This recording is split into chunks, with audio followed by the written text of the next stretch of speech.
Assalamualaikum teman-teman, kembali lagi di channel Mama Sabil. Ini aku lagi nyapu. Habis itu aku mau cuci piring gelas bekas makan tadi. Gak kerasa ya, tahu-tahu udah hampir sore aja nih teman-teman. Aku lagi mau bersihin area dapur nih. Gak banyak sih, cuma beberapa aja. Terus ada panci kecil juga bekas masak mie. Seperti biasa, aku selalu cuci gelas terlebih dahulu ya teman-teman. Baru setelah itu aku lanjut piring dan lain-lainnya. Kalau udah dicuci semua, baru aku bilas satu persatu. Biasanya kalau habis cuci piring, aku sekalian sikat wastafelnya. Biar bersih sekalian, aku lap bagian samping wastafelnya.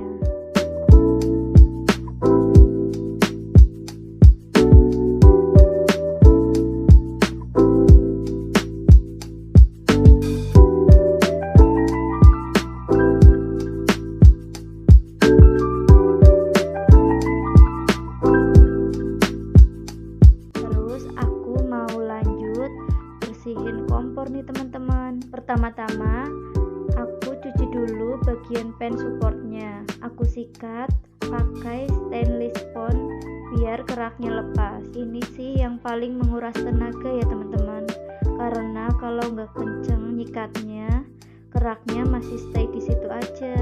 Belum lagi yang di selipannya, itu sih cukup susah buat aku. Selesai nyuci pan supportnya, aku mau lanjut ngelapin top plate-nya dan knopnya. Terus aku mau sekalian bersihin area bawah kompornya, karena menurutku itu sih yang pasti bakal kotor banget. Soalnya kan bisa aja remehan bekas kita masak atau minyak yang netes ke bawah situ udah berhari-hari ketimbun di situ ya teman-teman. Sekian dulu videoku kali ini teman-teman.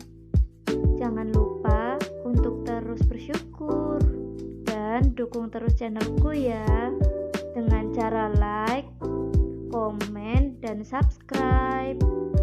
Wassalamualaikum warahmatullahi wabarakatuh.